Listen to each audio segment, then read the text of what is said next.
my God, is someone getting arrested? What's happening? Like, is that necessary? Who's out there getting caught by the popo? You're ruining my video. But then again, I have a thing for convicts, so maybe bring them over. I'm lonely. What am I even saying? Hey, what's up you guys? Welcome back to the channel. Now, today I figured I would go ahead and cover my extremely intensive skincare routine because, as y'all know, Rob is not trying to die alone. I tried diet and exercise, prayer wasn't working, I even tried to do a little bit of voodoo, but guess what? None of that was a go, so I figured, why not try to save my ass through skincare? So I figured that I would go ahead and turn to the experts. Now, if you have not watched Ali Wong Baby Cobra on Netflix, number one, she's absolutely hilarious, but number two, she has revealed the truth about Asian women. Yes, they just don't die. So I went ahead and searched some things up on YouTube and I was like, you know what? She's right. Because I can't tell if these bitches are like, you know, in their early 30s or in their mid to late 400s. So I figured that I might as well go ahead and adopt some of the things that they have done to keep themselves nice and, what's the word I want to call, pickled. That's right, we pickling today. Alrighty, so I kick things off with a good old double cleanse. Now, you only need to double cleanse if you are wearing makeup. However, one of my favorite ones is the Heimish All Clean Cleansing Balm, to the point that this thing is absolutely empty. I'm not sure if you could tell, but I love the shit out of this stuff. It's like Jesus cream for your face, which doesn't sound very appropriate now that I've actually said it out loud. Now, if I'm gonna be honest with you, I actually haven't tried this out with waterproof products like liquid eyeliner or mascara. It's mainly because I only really ever wear base products like foundation, contour powder, a little bit of highlighter, maybe a little bit of lip gloss here and there. So nothing too crazy, but it does manage to get everything off, and you can get into your eyes and it will not sting whatsoever. Legitimately, it washes off all of the lies that Sephora allowed you to tell the world, and you feel redeemed. Following that up, we have my favorite second step cleanse, which I have decanted into this beautiful bottle right here. And that's mainly because of the fact that all of the other YouTube skincare gurus did it, and I figured that it was some sort of like ancient Asian ritual to increase the power of this product, which of course is the CeraVe moisturizing face wash. Now, I'll put a picture of the bottle right up here somewhere so you know exactly what to look for, but legitimately, I think this does the job. It's very, very gentle, it's non-foaming whatsoever, and it's extremely comforting to the skin. The interesting thing that I find here is legitimately you smear it on your face, and my face is extremely sensitive, so it can get a little bit red, but as I'm kind of like working it into the skin, it kind of like almost chills the skin out a little bit. It actually makes my redness soften, so it's not so ridiculously intense, and I'm a big fan of that one. So since we're on the topic of sitting, I figured that I would go ahead and show you my favorite foaming cleanser, and this is the Low pH Good Morning Cleanser by CosRX.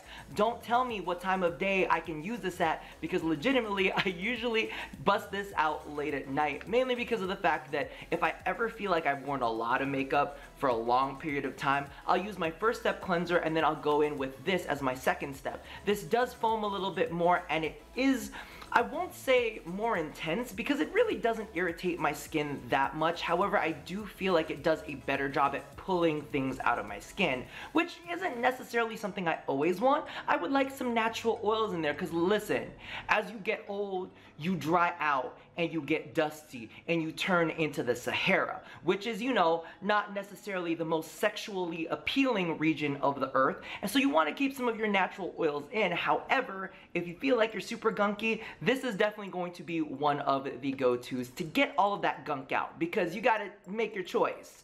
Are you okay with being dry and dusty, or do you want to be like gunky and like chalky? I don't know. We're done with cleansers. No, because the only place that men want flaky and crusty is in their pastry, I figured that I would go ahead and work in a little bit of a hydrating toner. In fact, this is the first of many that you'll be seeing today. This is Missha's Time Revolution in the first treatment essence. This one's actually in the intensive moist formulation, and this one I believe has a little bit of lactic acid. It does trade off a couple other things, but basically what this is, and it's weird, because when you put it in your hands, it feels thinner than water, and that's because it's got fermented ingredients in there that are supposed to be able to be better absorbed by the skin, and they're supposed to have amino acids and make you feel young and all that shit. And basically all I do is splash it into my hands and I like slap it in my face, kind of like I'm trying to slap away the loneliness, slap away the singleness. I like, get out of my life, I want a man. And then you go ahead and do that all over your face. I do it like twice because I really just don't want to die alone. Now that is just the first hydrating toner that I use for the Korean 7 skin method, because y'all know K-pop is hot right now and I'm trying to catfish people into thinking that I might be, so that I won't be alone forever. However, I do take a little bit of a break after that to incorporate The Ordinary's Argireline solution in 10%. Now I absolutely love The Ordinary because they don't fuck around. They're like, what is this? Oh, it's Argireline. In what concentration? Yes, it's 10%. Now there are so many other brands out there that kind of use fluff words like rejuvenation, elastication, I'm sure that's not an actual word that they use, revitalization. You're like, what the fuck does this do? Well, for those of you guys who don't know what Argireline is, a lot of people actually refer to it as Botox in a bottle because it fights expression lines. Now my own personal experience with this is it hasn't really done too much for my forehead. I was actually mainly looking for like some under eye lines, and it hasn't budged too much. But what really freaked me out was as you can see, I have a lot of expression lines around my mouth, and the little lines that are kind of like forming around there have softened. Now, they've almost kind of like, you can still see where like my mouth naturally creases, but if you look closely at the actual skin there, like the lines are very, very soft, very faint. You can barely even see them anymore. So I'm like, okay, well, bitch, you worked where I didn't want you to work. I didn't care about the lines around my mouth. I want the lines on my forehead and the lines under my eyes. So I'm just hoping that you know it's as well. We wanted to work on this first, and then we're gonna move our way up. So just cross your fingers for me. But a lot of people do rant and rave about this one, so it's definitely one to check out.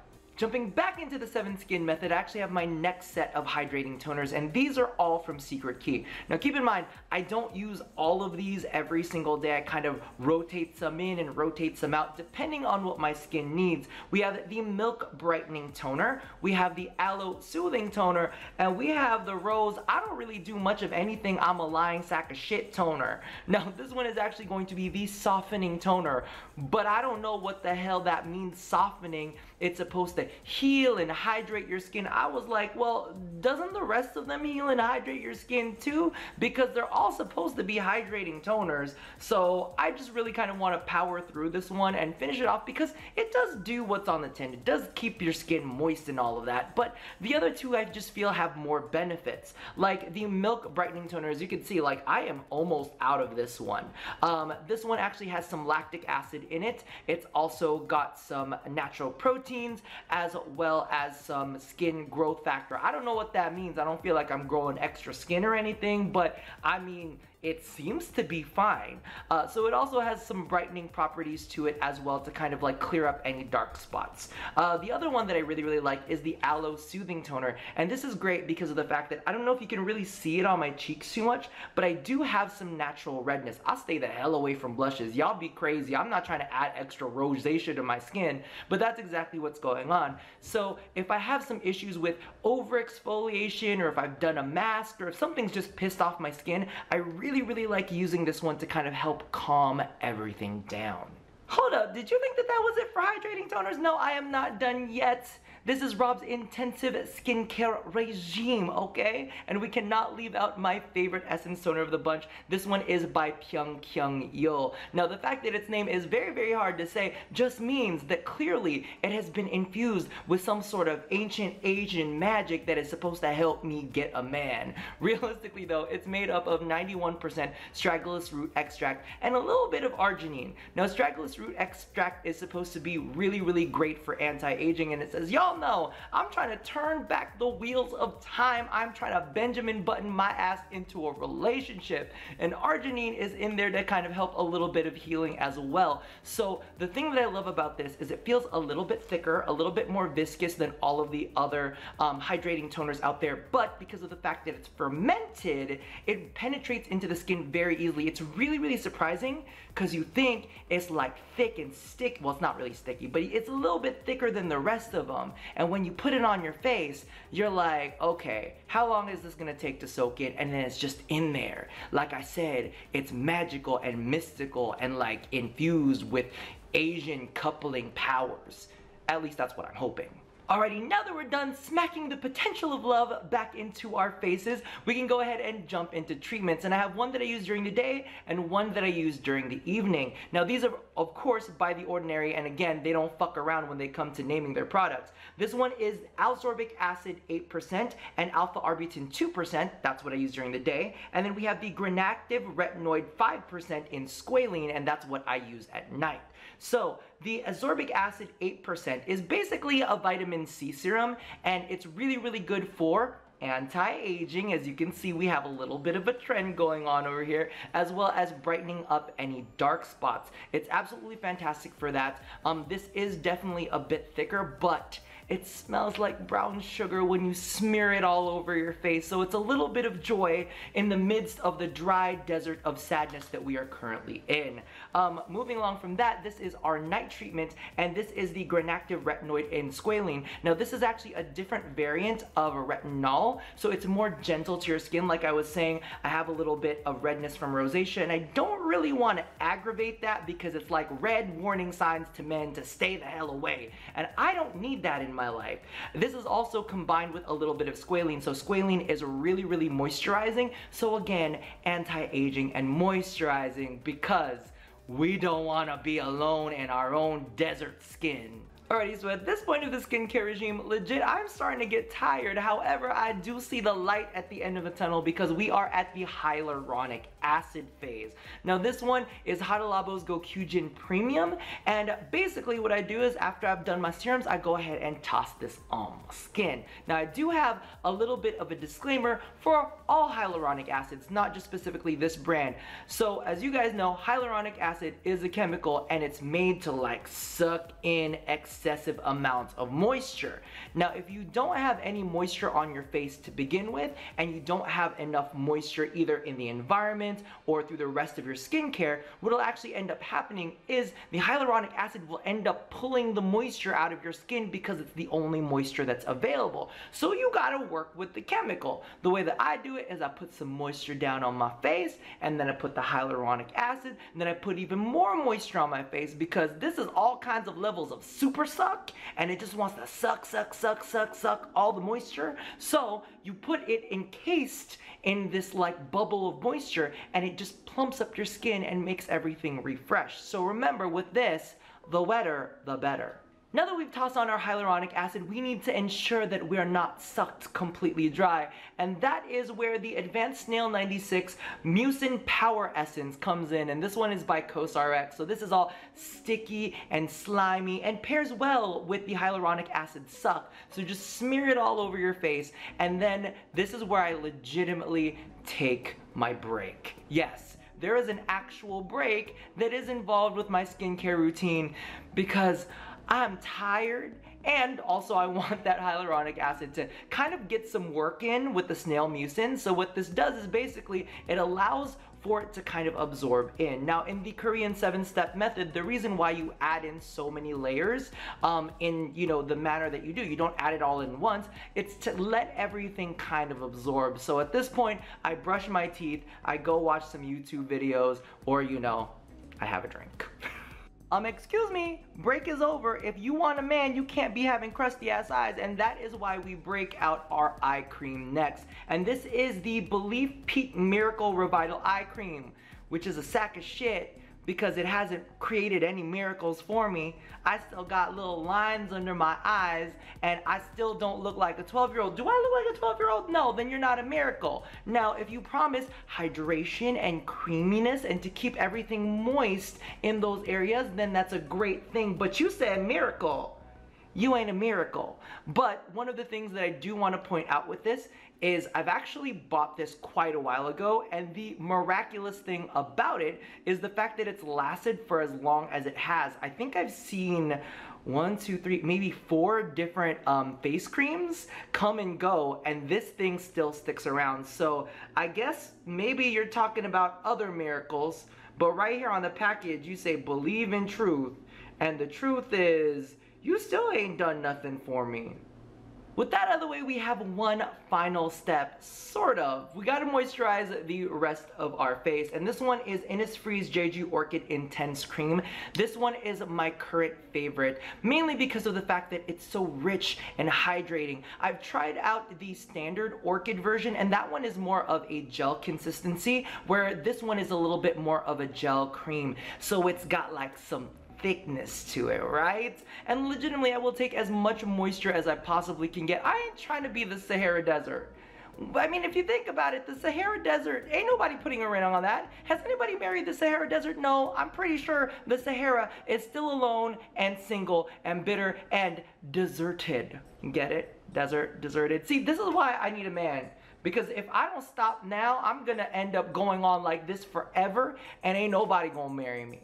So when I said that that was it for my skincare routine, I was kind of lying, but kind of not lying. See, that's where the routine ends if it's the end of the night or if I'm not really planning on leaving the apartment. As you guys know, I do a lot of my work on the internet, so sometimes there are big gaps where I'm not going outside. However, every single morning, I always need to put this on before I go and walk the puppy. And it's a really, really sad moment because he's always giving me these like little like teary eyes like, come on, let's go on our walk. And I'm like, baby, it's the first thing in the morning and you are making me face my greatest enemy, the threat to me ever finding a man. You're making me go out there in the sun. You try to turn me into a California raisin, and much like the desert, at least as far as I know, none of the California raisins are married.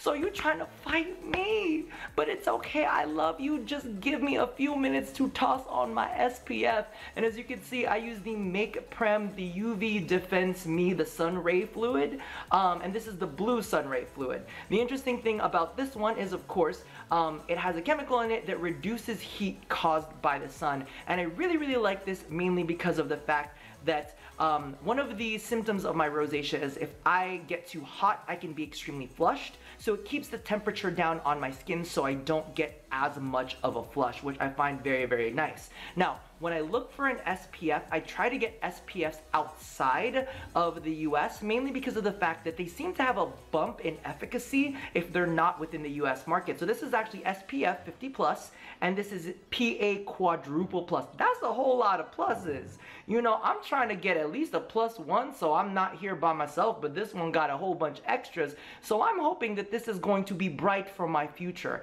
But regardless, at least it's gonna keep my skin bright because it's gonna make sure that I don't get any more sun damage. Because I'll be honest, for a good chunk of my life, I wasn't using SPF, but now this is a part of my religion.